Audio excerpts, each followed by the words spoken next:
You all regularly ask me for feedback and thoughts on your photos and to give you some general tips on how you can become a better photographer. And getting feedback on your pictures is one of the best ways, but not feedback from your friends and family. My friend and fellow instructor Steve Skurich, he has a great saying. I don't know if he came up with it or not, but getting feedback from friends and family is like eating candy. It tastes delicious, but it's not very nutritious. Doesn't help you grow, doesn't help you become stronger, doesn't help you become better. It just tastes good. And getting feedback from fellow photographers, especially professional ones that make a living at it, that can be a lot more nutritious, to take that analogy a little bit further. I mean, I don't want to compare myself to some broccoli or kale, but I am a bit more nutritious than some Skittles. Not sponsored by Skittles. And we do weekly challenges at Photorec.tv that allow you to get some feedback on your images. Now, if you want more serious, in-depth feedback, well, you should become a PEN member. That's the Photo Enthusiast Network that I run along with Steve Skurich and David and Allie McKay, and it's a fantastic way to grow as a photographer, not only because you get feedback on your images, but there's a ton of learning material there.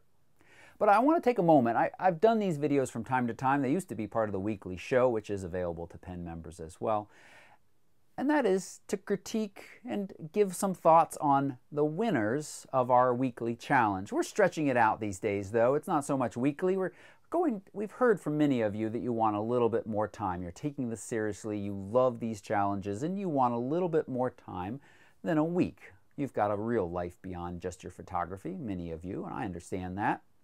So I'm going to take a few moments in this video and pick this past challenge, the fireworks winners, and also give an honorable mention with a little bit of critiquing as well.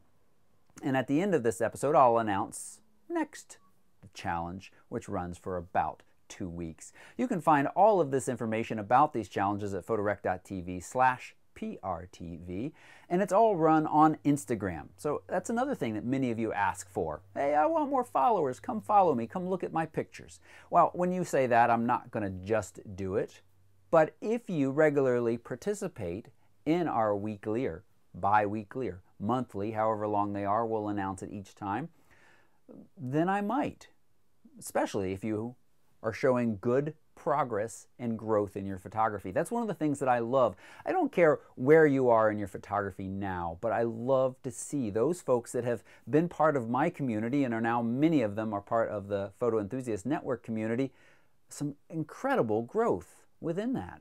And that's what really matters. You know, last week on the live show we were talking, it's so hard. You put your work out there, you look at it, then you look at this other dude or dudette or dog, whoever is pushing that shutter button, and you're like, man, theirs is so much better. Who cares? I mean, I know, I do it too, honestly. I look at people's work and be like, wow. But that doesn't matter. You're not them, you're you. And really all that matters is your growth. Looking back over your photography over the last couple of years, how much has it improved? If it hasn't improved a lot, well, then you should consider joining our community, because those in it have seen some serious growth. But let's get right into picking up a couple winners and then just a mention on this week's challenge of PRTV fireworks. All right, so because we haven't been talking about this challenge publicly other than just running on Instagram for a while, it's pretty quiet. Seriously, we've got 40 entries. So I want to point that out so that you'll know if you participate, I will see your photos. Now, maybe at some point in the future we'll have 400 posts and maybe it'll be a little less likely. But I want to take just a few minutes and kind of highlight some that really stood out for me. Now, what am I looking for in a good fireworks image? Well, of course, you know, beautiful fireworks. That's lovely. But I want a little bit more context, a little bit more story. I mean, that's what makes a good image these days, to me. A little bit of a story. Where is this? Who is this? What's going on? And these are beautiful fireworks photos, but they don't give me more. So I've kind of ruled those out. And then, well, we get every once in a while random ones like that, and just ones where this is kind of cool. The camera got moved during the firework and almost created this very abstract looking image. That's neat. I like that as well. But here's the first one that I picked that really stood out for me, and it actually could be entered in the next challenge as well. More about that in a minute. And I think this is at a very kind of almost macro level with out of focus until they get really close to the camera, then they become in focus. So this is just, this doesn't give me a story so much, but it really stands out as a different and interesting take on shooting fireworks. So Steve Tell 007, great job. I really like this. I'm going to give you a heart. I'll come back and comment in a minute. We don't need to make everybody watch that. Clay Guthrie 13. This tells a story. You've got this like small town look, flags, nice rows of fireworks, people out enjoying it. I love all of that. It's good enough for a heart. But man, I wish we just stepped to the left a little bit and gotten this flag just down to the right corner so it's not so blocking our view. And it kind of blocks my view from going down Main Street.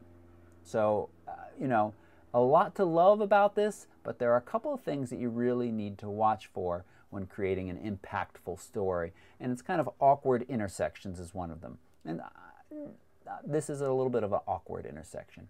I still like it though. Nancy Kachia, I'm sorry if I said that wrong, Nancy. You've been participating in these forever. You have won many, many, many of them. I really like this.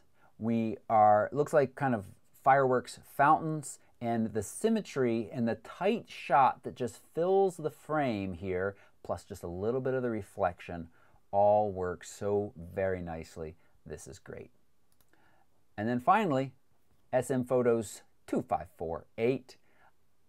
I should go back and give Nancy. Oh, I did. All right, great. I like this as well. Very recognizable location, a little bit of fireworks peeking. Gives you an idea, a sense of the scale of the city, how these fireworks are a bit hidden behind the skyscrapers.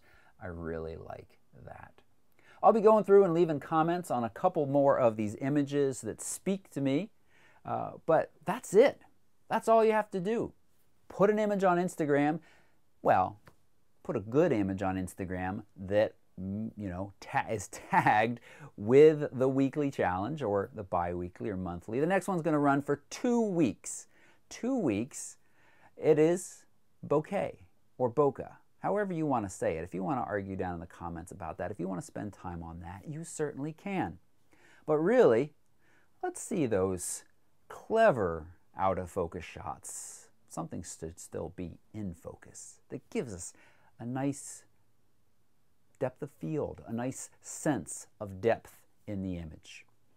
Again, you can find out more about exactly how to do this at photorec.tv/PRTV, and I hope you'll participate. Thanks so much for watching. Bye-bye.